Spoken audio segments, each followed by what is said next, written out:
Barasa, I'll bring this to you. Is the president helpless? Yeah, he's not helpless. He has very many tools which he can really use to fix all these problems. And I think, let me tell you, for example, I do not see a problem when a trader takes maize to NCPB and the same maize are received by NCPB and they give this trader money. The problem is the NCPB officials who within their own internal policies, I maybe could not allow them to buy maize from traders, only from farmers. So to me, I don't see the criminality of the traders who took their maize into NCPB. The people that should be arrested are the NCPB officials, and all the farmers should be paid. They should not delay that they are doing investigations to take people to court.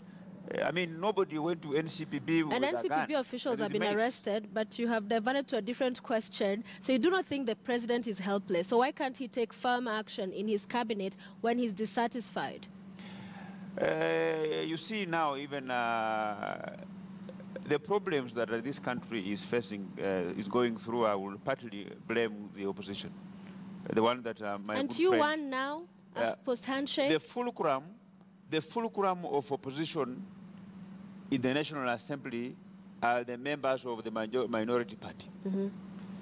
These are the last people that should be compromised. These are the last line of defense for Kenyans. But they have gone to bed with the executive. Even they're accusing some of us. They've gone to bed with you. No, I'm not a member of the executive. I'm a member of the National Assembly, which is in the separation of power. We have completely different roles. But these people have gone to bed with the executive. I'm told they are now pregnant. As to when they will give birth, I don't know. And even some of them, when matters of debate comes up in the National Assembly, for example, when we were against the 8% VAT, I saw some of the NASA members of Parliament calling us, even from Jubilee, that we are traitors. We are really out to sabotage the president. While we were acting on behalf of Kenyans. Mm-hmm. And I would want to ask my president that he's running out of time.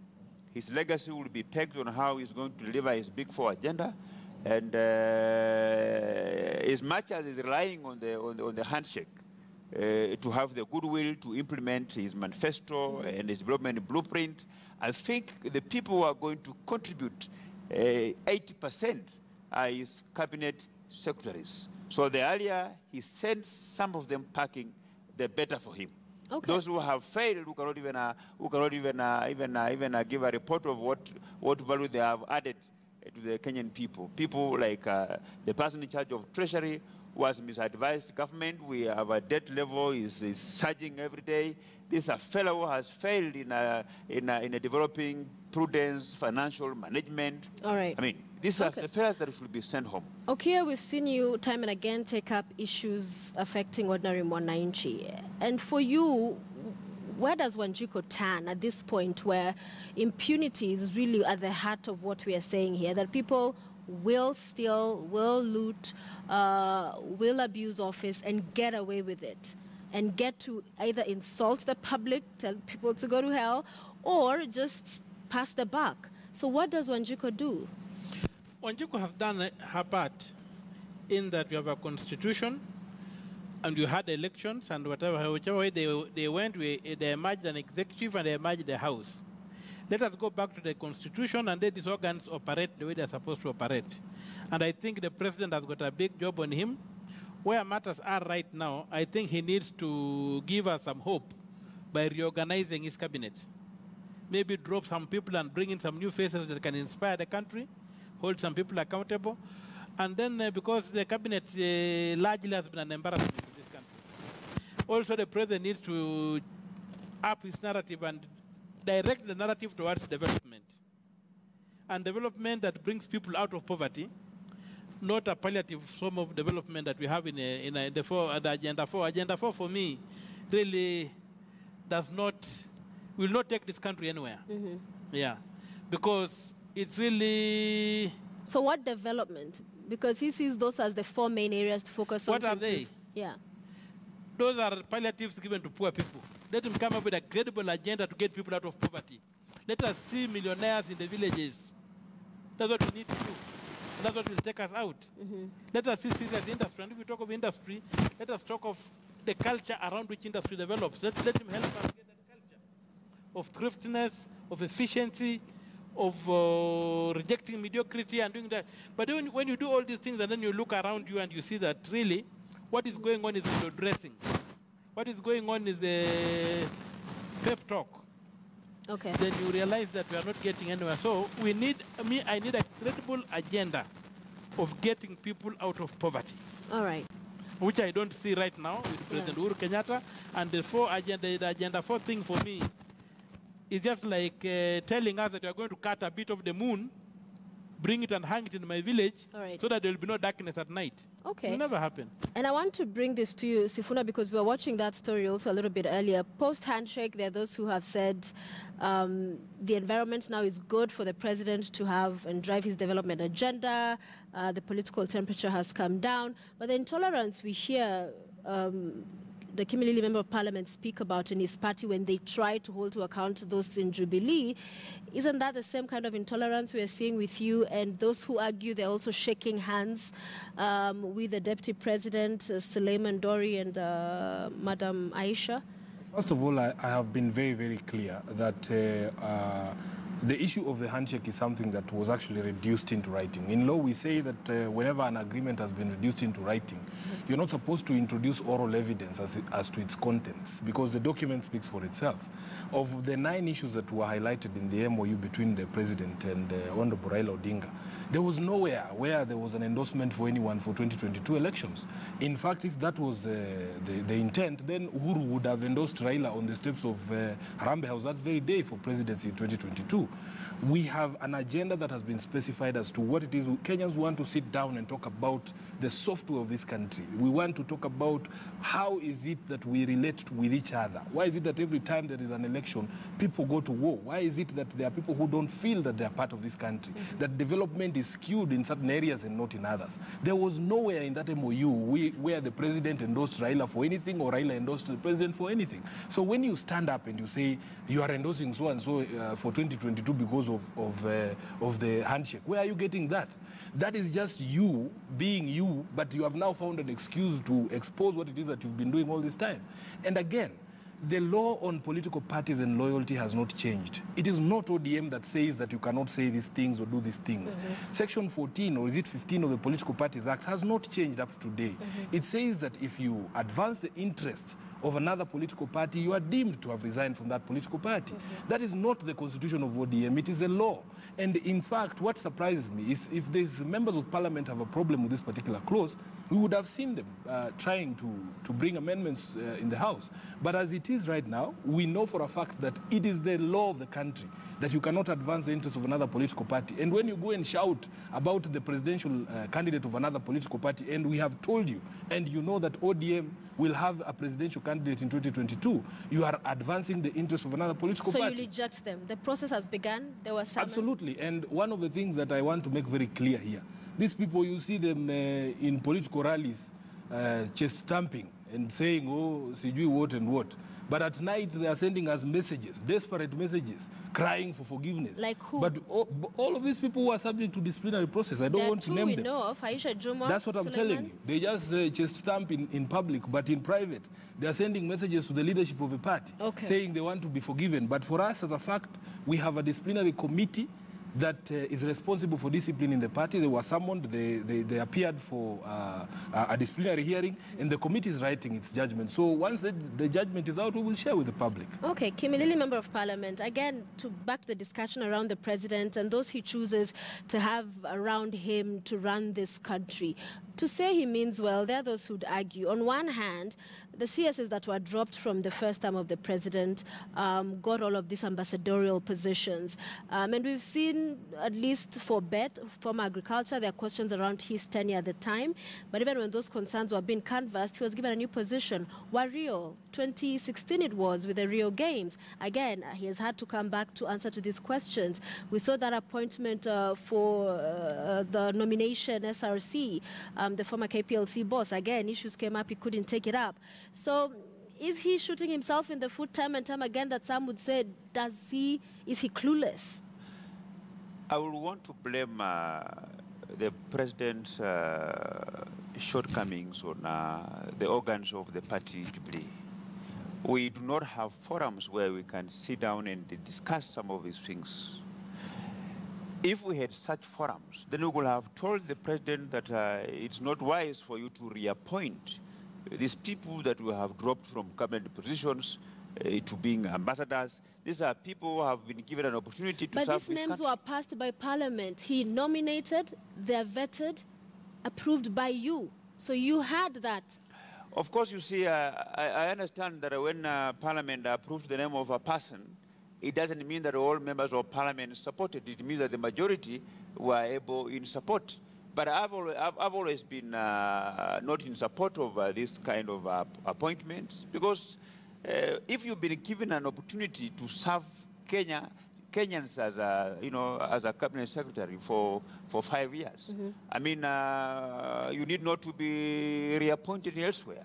Let us give an opportunity for other Kenyans also to showcase their talent, to showcase their knowledge, and give back to this country.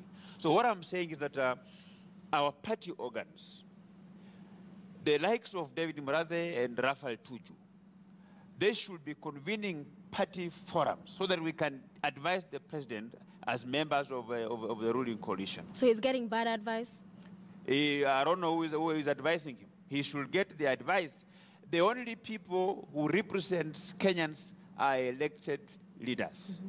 And if we have been given an opportunity to advise the president, then, for example, myself, I will tell him what the people or the great people of Kimilili constituency will expect from him, and he will make a decision that, it captures and represents the aspirations and the interests of majority of the Kenyans, not a scholar sitting in one corner writing a document to the president. Is completely not in touch with what the feelings on the ground. As I take this to Okia, it sounds like a contradiction. On one hand, you say you are the president consulting with the elected leaders. On the other, you're saying your colleagues are quickly whipped by the vice chair you mentioned tonight to then endorse positions of the executive. So if they're quickly whipped, then they're not independent, so they're appendages, they can't help Kenyans.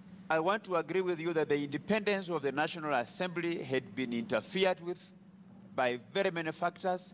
And the independence, for example, of the judiciary, when you are defining the word independence, the independence should be, when you are defining the term independence, when it comes to judiciary, should be the same to the National Assembly, should be the same to the Senate, should be the same to all other independent constitutional offices. All right.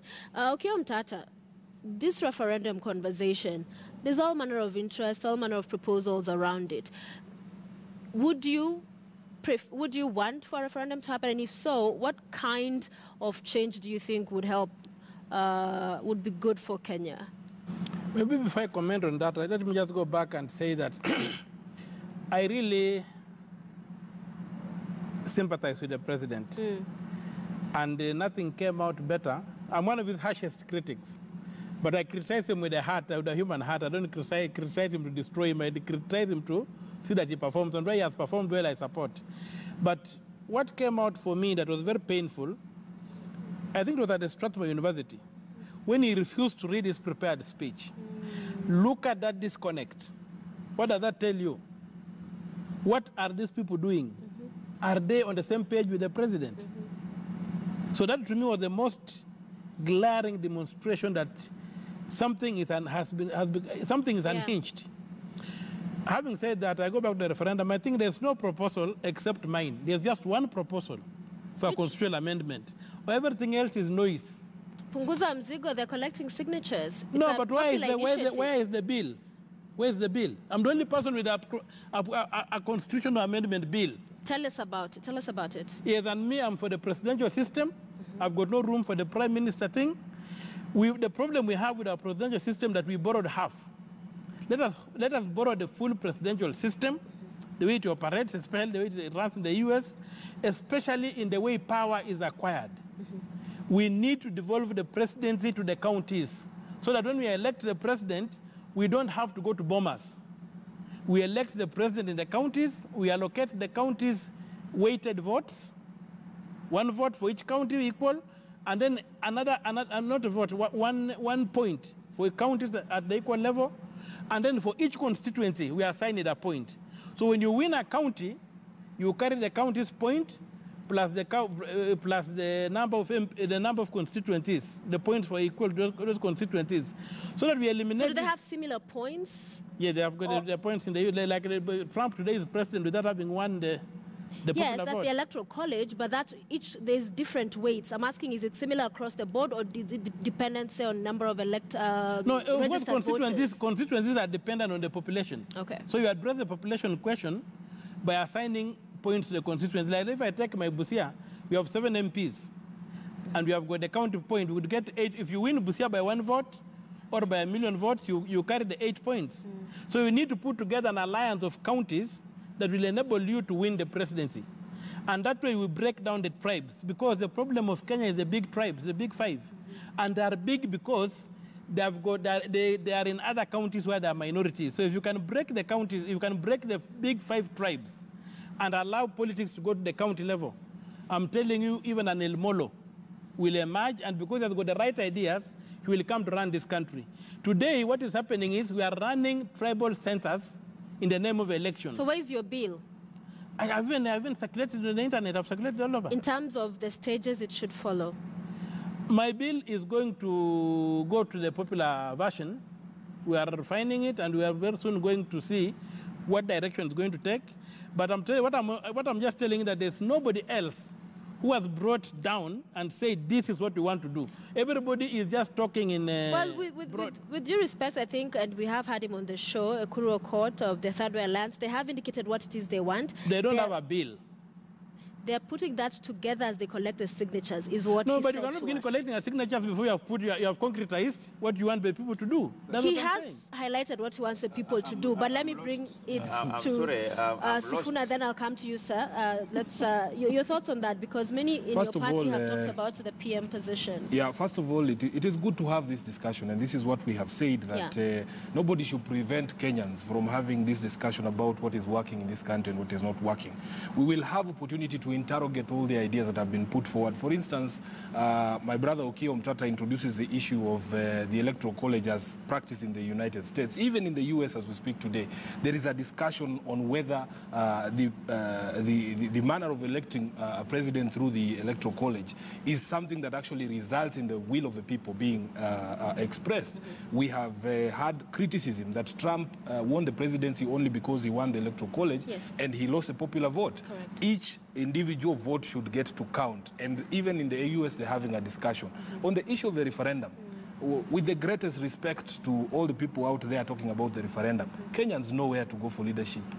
We have gone through this process, and I agree with him. We were doing the Okoa Kenya bill. You cannot begin to collect signatures on an non-existent bill. You have to have the bill first. Okay. So I doubt that anybody is holding their breath about the proposals by Ekuru Court. Nobody is interested in hearing or leadership from the Third Way Alliance. We know for a fact that they can contribute ideas, but at the end of the day, the direction on where the country is going to take will come from people who have actually done this thing. There are people who even birthed this constitution, brought great ideas to the table like devolution that people now want to tweak. Those are the people that people go to for direction. Finally, on this issue of the cabinet secretaries, as I started by saying, these people, you must ask yourself, how did these people end up in cabinet? If you have to have the answer to what we need to do as a country, you must ask yourself, why is Kiunjuri in cabinet? We know why people like Charles Ketera are on cabinet. They represent certain interests in certain places. Even the process of vetting through Bunge, it is, has been neutered totally, because Parliament became a place for rubber stamping the names that have been passed or proposed by the president. Okay. These are political appointees. They are there to serve certain political interests. You cannot touch them. The president needs to realize that politics is now behind us, that if he is going to push through his development agenda, he must shed the weight of these political appointees. Okay. I know like Kiunjuri was a political promise because he forwent some of his political ambitions in Laikipia. Right. But there are people in Laikipia. If it has to be somebody from Laikipia, can we get somebody from Laikipia who can actually do the job? All right, we have a minute to go.